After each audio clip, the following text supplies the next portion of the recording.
welcome to Obedient Family TV, the program that hope are alive. Yes, hope day for those that believe that a new Nigeria is possible.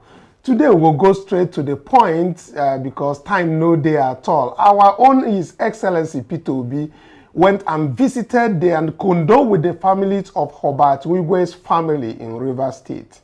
As we know, the late Access Bank CEO passed away a few days ago in United States, and we are going to bring the full untold story of what happened and the life of this one. But importantly is that our own Peter Obi's Excellency went with Peter Side, Dangote, and a few others to condole with their family. So as we can see, they all attended this very, very important this thing. Now, getting to other stories that will be coming on, I will not fail to mention that I have in the studio to discuss a few things that we want to talk about. I have Divine here and I also have Peace with me in the studio. Now, welcome and thank you for joining us today. I greet now country people, Obedience Worldwide. Now, welcome. Yes, wherever on a day, on a good morning, afternoon, and evening. So, depending on a time zone, we are going to discuss one of the things that APC people brought that was never there. The plan that APC had with the Supreme Court that later came out is a leaked document, a memo, so to speak, asking the Nigerian police to arrest 16 notable persons in Kano. Immediately, Supreme Court declares their own candidate, Gawuna, as governor. This was reported by Sahara reporters exclusively that this very memo seeks to, and let's go straight to what they say, request to arrest some individuals.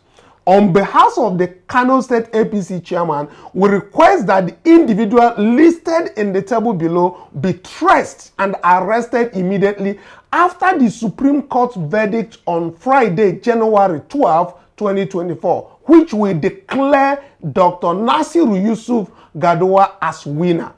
Let me not go to these very details of all what it is as it's showing on the screen. But the important thing that we are bringing at this very point is that they had perfected their plans to rig the election in favor of the APC. Unfortunately for them, the people of Kano State protested vehemently and the will of the masses prevailed. And Supreme Court went back from that arrangement and favored the NMPP candidate, and that is what we saw. So this very leaked document was very explicit that they are going to declare that man. So we already know how our judiciary is rotten, but at this very point is to buttress the point of what is happening in Nigeria. So that very one on one side, we have different other things that is coming up at this very hour, especially when it concerns the minimum wage. People are suffering. We look at NLC demanding about 1 million naira as what the minimum wage. What are your thoughts on this? Coming back to you, will have to be very distinct. You have like 1 minute. How do you think that this administration can deal with a minimum wage that is even remotely up to 500,000, not up to 1 million naira as a minimum, bearing in mind that about 26 states are unable to pay 30,000 naira minimum wage? Well, it is just very unrealistic, to be very honest. I understand that the NLC probably have good intentions talking about 1 million naira, but I think the 1 million naira minimum wage is less than the issue, to be very honest, because even if you make it 2 million naira, if you don't tackle inflation and give us some sustainable practices that's going to lead to development, what we're going to see is an inflation. At some point, that 2 million or the 1 million that you're proposing will be of no use to the common man, because now the commodities in the market have to rise to, be able to meet that target of the whole 1 million. So what I have to say in all of this is it's not feasible. We need more than just 1 million. We need sustainable development practices. That's what we need. The plan that they should put in place. So let's take the other thing. And of course, if you're watching us live now, like and share so that other obedience will get to make their own comments on this, and you can also go to the comment section to make about this. The next thing we want to bring directly before we go into the main thing is about Daniel Bwala, who is the APC, or rather, let me say PDAPC chieftain, who happens to visit Tinubu in France. We see him challenging and hitting insults at the obedience worldwide, and we feel to bring it to obedience. What are their thoughts on this? This is what he has to say. He said, for those that call themselves obedience, apart from curses and insults, do you have any clear idea about what Peter Obi would have done differently had he been elected? Because Obi himself had not advanced a single plan. No wonder Reno Mokri and Deji Adeyanju chased you out of his SM handle space, and you are looking for space to share your frustration and despondency, as if you people are the only Nigerian recognized by law. Now, this is what this man opened his mouth to talk to obedience. What are your reactions? Please go to the comment section. But I will have some of our people who are reacting on X. And one of the things that we have on their reactions on X is bringing back this same Daniel Bwala, who said that the human brain is unique and miraculous. It works and functions optically 24 hours a day, 365 days a year, until you join APC. Then it stops working. It is a man. So what we want to say, if you are the comment section, is this. This man happens to, is the stomach infrastructure that Kenneth Okonkwo talked about, but his brains has stopped working immediately. He now joined, because by default he has joined APC from what we are seeing. Exactly, because me, wetin I go talk be say, when person won't become relevant, he go do anything possible. And this the way they write now, how it take correlate with wetin they happen, and how it take even the hunger. Exactly, with wetin they happen for Naija. Because I see him like say the man just they chase clouds unnecessarily, because the thing no even help matter. You go just come open mouth, they talk sarcastically to people, they make this destructive remarks about other people, they paint them blue black. So I don't really see any meaning for wetin they do.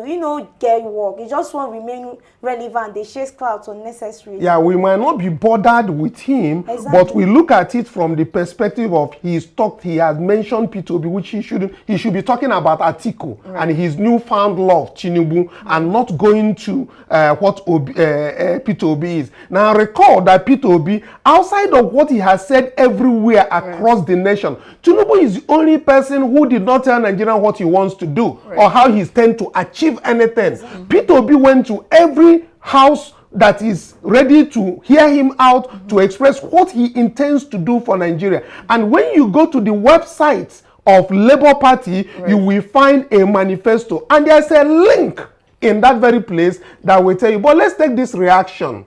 We have this thing that call him is a Kashivist Bwala. He said, I sincerely hope your memory gets better soon, of your PhD program might not go well. Have you forgotten all the interviews Peter Obi granted where he explained what he was going to do? Question. But the big question is, why didn't Tinubu say what he will do before the election? Another question is, why you believe he has a plan in the first place? The answer is clear. Your support is for the crumbs he will drop on the floor for you. Hunger is real.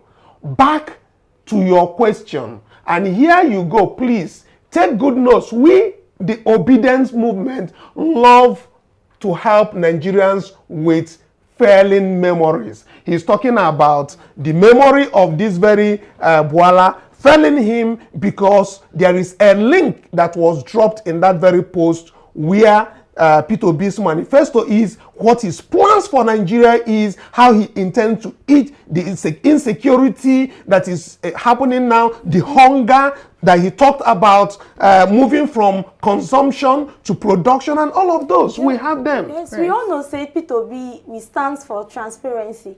Everything we promise the people, in they do them. unto say even if say they steal the mandate from am, Peter Obi na man of his word. You know, they beat about the bush, unlike the person where they rule now. Well, I don't take this Bola guy seriously, to be very honest, because it's very obvious that he's just here for stomach infrastructure politics. He's playing politics for what he can gain from it, right? And his tweet earlier from 2022 showed when he said when you join APC, your brain stops working. So apparently that's what happened to him. I think his brain stopped working shortly after he joined you know, APC, and so that's just sad to see. Exactly. So for our people, even when we say we shouldn't pay, you know, give him any audience or give him relevance, he always seek for relevance. But at the same time, we need to bring it to you. Make your comment. Tell us what you think about this very man that is jumping from APC, from the PDP to APC, and the issue of stomach infrastructure. Then again, we will not forget to mention before we go to the main story here about P2B visit and the Herbert Wigwe's family. Let's not forget about what a priest said about idiocy. You know, you understand? Right. But let's take a listen to that. Make we not even kill time. Let's take a listen. From 750 naira to $1 to 1,500. Vote your tribesman. Go ahead. Idiots. But that's where we are. Our idiocy is what has put us there. So, Mike, how do you help idiots to become enlightened, to do the right thing? How do you help idiots? Because one of the problems, the reason why we are where we are, is idiocy of the population. How do you do, what do you do about that? So, not to say about the abusive, this thing that Bola has said, how do you help such a person like Bola who seems to be like an idiot? How do you help him? Well, sincerely, you can only help someone who wants to be helped, right? From what we can see, hunger is real, and that is what is sponsoring all this loyalty he is faking for the PDP and the APC right now, right? And so I just think a working system would help, right? When we have a working system, hopefully people don't reduce themselves to, you know, campaigning for useless, you know, governments. And stuff. Okay. So I think at this very point in time, I want to point out clearly that we have so many people who are hungry in Nigeria, and there's those people who are hungry like every other person in Nigeria are going out tomorrow. That is a Valentine's Day in Lagos and different other places. Wherever you are, please do join them if you feel that it's not working out for you in Nigeria and that the hunger in Nigeria is real. But before I say that, you have some statistics of hunger, how the rice has become from 35,000 to 70,000, and you were sharing that with me. Well, the statistics don't lie. Recent market survey has showed us over 200% inflation in different prices of different goods, right? We had rice go from 35,000 to 70,000. A mudu of gari was sold for 600 naira, and now it's being sold at 1.6. And you know, it's just really sad to see, because every day you wake up, if you buy something currently for a price today, generally I bought gas for 1.5. I bought gas recently now, and it's 1,750. You can't, whenever you go to the market, you have to have like an additional budget, because you know that everything that you buy is not going to be the same price, and it's just sad. So wherever you are tomorrow, if there's a protest going on around your area, do well to in the spirit of love, share this love for your country, and you know, come out and make your voices heard in a very peaceful way. We don't support violence. Yes, exactly, in a more peaceful way. So please like, share, so that other obedient and well-meaning Nigerians worldwide we have the information of what we intend to achieve tomorrow, just to get our voices heard, and probably the government will hear the cries of the masses. We have Charlie Boy, of course, saying something that is on the screen right now that we can say, this was the Yahoo statement that led Nigeria into the wilderness till now, that Jaga Risky has come to finish us off. Association of past criminals, their fathers according to them. And what he meant is that they gave those promises of, I will build one refinery each year for 4 years. The next 4 years, I will make $1 to 1 naira. Give unemployment to youth each youth will receive 5K a month. I will defeat Boko Haram in 1 year. I will create 3 million jobs on each year. Yet, we are here. If you think that all what they have told us are lies, please tomorrow, show some love wherever you are. Show some love. Not with violence, but in peace. That Nigeria is a poor country that needs food. Thank you for now. Before we go away, let's now take the full story of the late CEO of Access Bank, the untold story of how it all happened. Let's take a listen. Please like and share widely. I think we must be the largest bank, at least from a customer-based standpoint, not just in Nigeria, but across the continent. Last night at 8:45 p.m. Pacific Standard Time, an Airbus EC-130 helicopter departed Palm Springs, California, en route to Boulder City, Nevada. At about 10:08 p.m., the helicopter impacted the terrain south of I-15 near Halloran Springs, California. 2 crew members and 4 passengers were on board and were fatally injured. In what has been described as a national tragedy, the Group Chief Executive Officer of Access Holdings PLC, Herbert Wigwe, passed in a fatal helicopter crash in the United States. The late banker was not alone. He died alongside 5 other passengers aboard the chopper, including his wife, Chizoba Wigwe, and his eldest son, Chidi Wigwe. According to reports, the Eurocopter EC-130 helicopter flying the elite Nigerian family crashed in California near the Nevada border around 10 p.m. on Friday, February 9, 2024 in California time, 7 a.m. Saturday, February 9, 2024 Nigerian time. Herbert and his family were reported traveling from Palm Springs, California to Las Vegas when they met their untimely death. Since the late banker's passing was confirmed, the United States Authority have yet to figure out what led to the helicopter crash. However, there are speculations that the bad weather conditions could have been a major factor.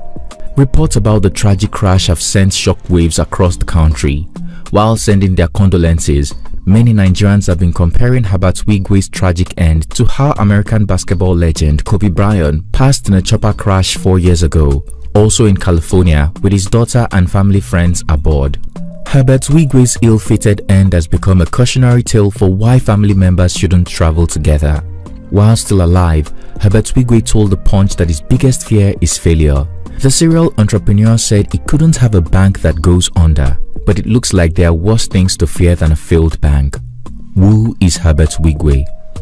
Hello guys, it's T-Code here for African Glitz. Our war cry has become synonymous with us, not just in Nigeria, but in 14 countries in which we operate in the continent. The name Herbert Onyewubu Wigwe may seem very unfamiliar among many Nigerians. Sadly, before he passed tragically at the age of 57, he was one of the most successful bankers in Nigeria. The finance expert from Isiokpo, Rivers State, was born on August 15 to a family of 7, including 5 siblings. But because his parents were civil servants, young Herbert grew in places like Port Harcourt, Benin, Ibadan, and Lagos. Of course, he was a very restless and troublesome child, but also exceptionally brilliant. It's no surprise that Herbert would go on to earn his first degree in accounting from the University of Nigeria, Nsukka. After that, the trained accountant secured a scholarship for a master's degree in banking and finance from the University College of North Wales. Since then, Herbert earned another master's in financial economics from the University of London and became an alumnus of the Harvard Business School Executive Management Program. Like many accountants, the serial entrepreneur started his career as a management consultant at Coopers & Lybrand, Lagos, where he would later qualify as a chartered accountant. Years after, Herbert had a stint working at Capital Bank before joining Guarantee Trust Bank, working in corporate and institutional banking, and then bowing out as the executive director in charge of institutional banking. In 2002, Herbert and his longtime business partner and friend, Iboje Aig Imokwede, bought Access Bank and grew the banking institution into the 4th largest bank in Nigeria between 2002 and 2017. During this period, the finance expert occupied various positions within Access Bank, including Deputy Managing Director at Access Bank. Herbert also served as the chairman of Access Bank Ghana and Access Investment and Securities Limited.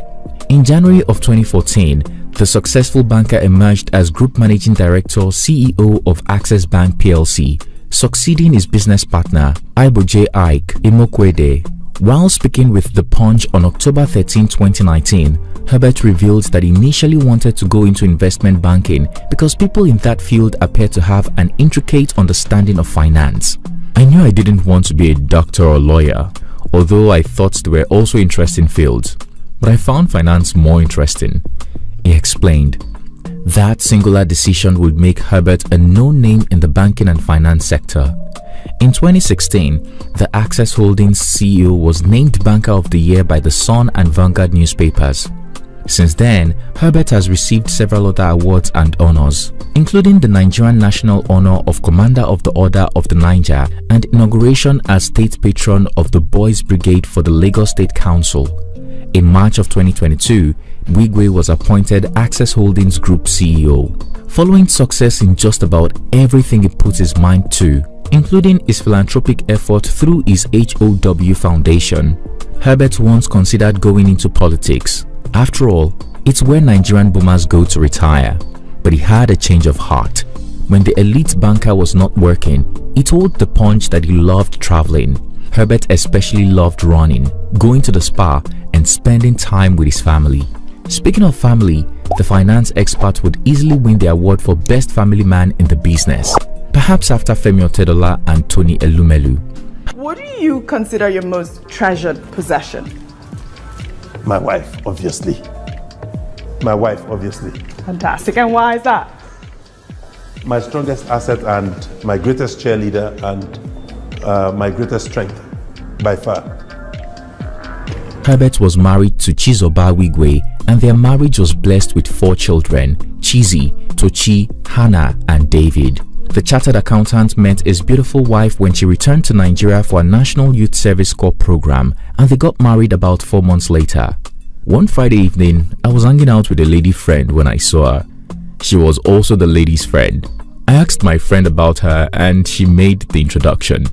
We got married between 90 and 120 days after we met, he revealed. During the interview, Herbert confessed that although he hadn't dated his wife for a long time, he had married his friend and felt very lucky to have her as his wife. But according to the Oracle of Isiokpo, as named by Dr. Ola Brown, his 4 children are his biggest achievement in life. My children definitely come first, so pretending my kids and ensuring they grow up to become responsible is really an amazing feeling. I remember all the times I laid eyes on each of my kids for the first time. As they were growing up, all my kids slept with me on the same bed till they were old enough, till they became young adults. I could account for almost every detail of their lives, he bragged. What is your proudest moment? Difficult to tell.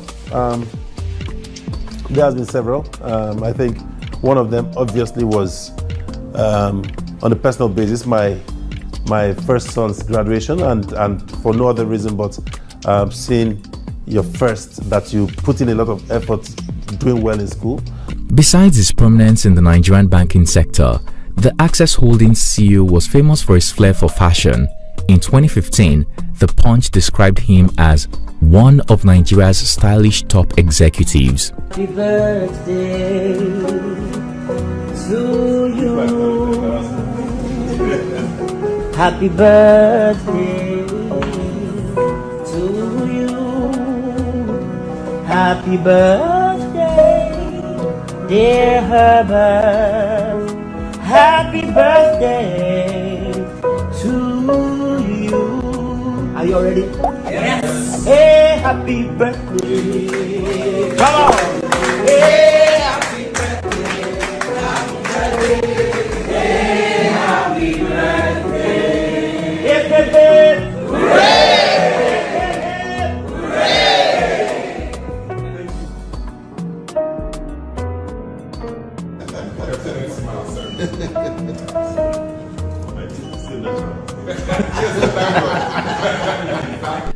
Unfortunately, Herbert Wigwe made a shocking and tragic exit on February 10, 2024, after the helicopter he was traveling in crashed near a small town in California's Mojave Desert, US. The finance expert was traveling from Palm Springs, California to Las Vegas, Nevada alongside his wife, eldest son, and the former chair of NGX Group, the Nigerian Stock Exchange, Bamofin Abimbola Ogunbanjo.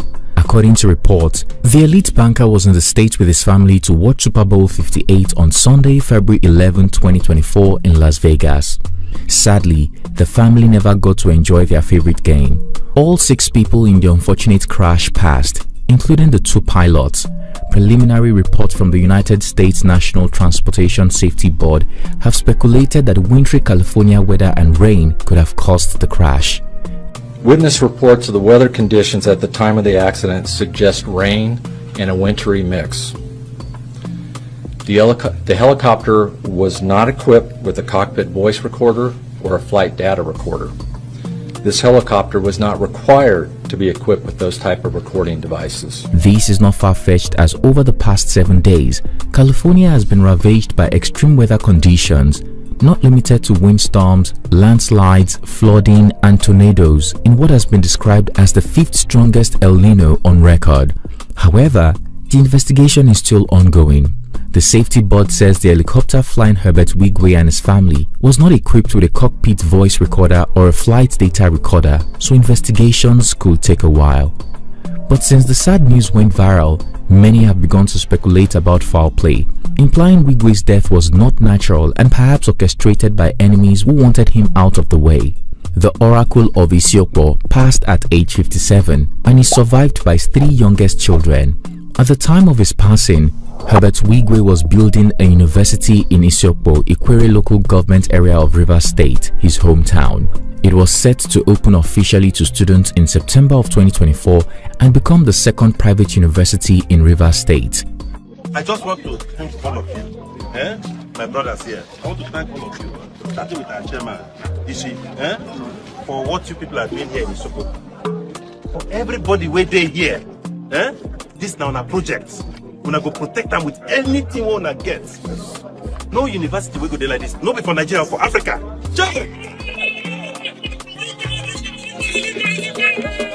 On my life, on my children, nothing compared to this university.